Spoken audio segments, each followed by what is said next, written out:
اللہ تعالیٰ قرآن میں فرماتے ہیں وَلَقَدْ وَصَّيْنَا الَّذِينَ أُوتُوا الْكِتَابَ مِن قَبْلِكُمْ وَإِيَّاكُمْ أَنِ اتَّقُوا اللَّهَ۔ یہ وصیت جو میں آپ کو بتا رہا ہوں، وصیت کا مطلب آپ کو پتہ ہی ہے کہ میں تم پر وصیت کر رہا ہوں، اور ان لوگوں پر بھی میں نے کی تھی جن کو تم سے پہلے کتاب دی گئی تھی کہ وہ اللہ کا تقوی اختیار کریں۔ یہ اللہ تعالیٰ کی وصیت ہے۔ اور تقوی کے اوپر جو آیات ہیں وہ تو بے شمار ہیں، کیونکہ یاد رکھیں تقوی آپ کہہ لیں کہ ریڑھ کی ہڈی ہے تقوی، کیونکہ آپ پرہیزگار بنتے ہیں اس سے۔ اور اللہ تعالیٰ کہہ رہے ہیں کہ روزے کا مقصد تقوی حاصل کرنا ہے۔ تو آئیں دیکھتے ہیں کہ کیا ہوتا ہے جب ہم رمضان میں روزے رکھتے ہیں۔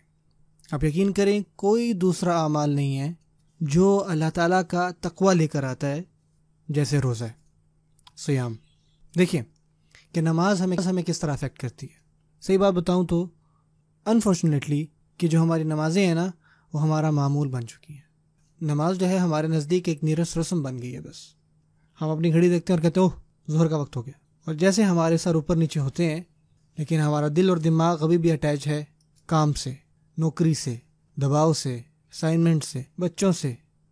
دیکھا جائے تو انفارچونیٹلی ہم میں سے اکثریت کا یہی حال ہے۔ ہماری بے سکونی کی وجہ سے ہمارا نماز میں دھیان نہیں ہوتا۔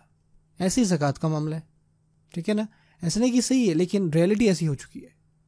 اب زکوٰۃ کے ساتھ کیا ہوا؟ آج کے دور میں زکوٰۃ ہمارے لیے کیا ہے؟ ایک چیک لکھتے ہیں اور ہم یہ سوچتے ہیں کہ ہم نے زکوٰۃ دے دی۔ ٹیکنیکلی دیکھا جائے تو زکوٰۃ آپ نے دے دی، لیکن بہت ہی کم چانس ہے کہ زکوٰۃ اس طرح کا آپ کے اندر تقویٰ لے کے آئے جو اس کو لے کے آنا چاہیے تھا۔ پرانے وقتوں میں زکوٰۃ کا مطلب یہ ہوتا تھا کہ آپ باہر جاتے، آپ اپنے ہاتھوں سے ان کو دیتے، اور یہ آپ کی زندگی پر اس کا بڑا افیکٹ ہوتا تھا۔ آپ یتیم دیکھتے، فقراء دیکھتے، مساکین دیکھتے، ان سے ملتے، آپ 10-12 گھر جاتے، اور جب آپ واپس آتے تو آپ اللہ کا شکر ادا کرتے۔ لیکن آج کے دن اچھا خیراتی تنظیم چلو ختم، اے سی لگا ہوا ہے، آپ اپنا مہنگا پین نکال رہے ہیں، چیک لکھا ہے جی، چلو جی خلاص، ٹیکنیکلی ہو گئی، لیکن خشوع کہاں ہے؟ اب آتے ہیں روزے کے اوپر، سیام عربی میں کہتے ہیں۔ اب بتائیں رمضان میں کیا ہوتا ہے؟ ہم میں سے ہر کوئی کیا ہوتا ہے اس کے ساتھ؟ ہمیں جینوئنلی روحانیت محسوس ہوتی ہے۔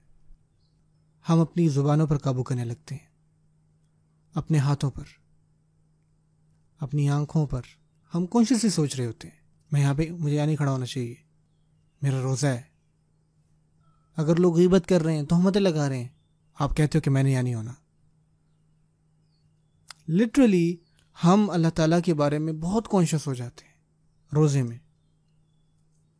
اوقات حلال معاملوں میں اگر آپ کو کوئی مار رہا ہے تو آپ اپنے دفاع کر سکتے ہو، لیکن آپ صلی اللہ علیہ وسلم نے کیا فرمایا؟ اگر آپ میں سے کوئی روزہ رکھے ہوئے ہے اور کوئی دوسرا آ کے جو ہے اس کو تنگ کرنے لگ جائے، یا کوئی گالی گلوچ کرنے لگ جائے اور لڑنے لگ جائے، تو آپ خود کو یہ بات ریمائنڈ کروائیں کہ آپ روزے سے ہیں، انی صائم انی صائم، تاکہ آپ ان جائز جذبات پر قابو کر سکیں۔ یہ حلال ہے کہ آپ اس شخص کو لوٹائیں جو اس نے آپ کے ساتھ کیا، لیکن روزے میں آپ اس کو بھی نہیں کرتے۔ ہمیں اپنی آنکھوں نظر آتا ہے کہ لعلکم تتقون کا معنی کیا ہے۔ ہم نوٹس کرتے ہیں کہ تقوی جو ہے وہ حاصل ہو رہا ہے روزے کے ذریعے۔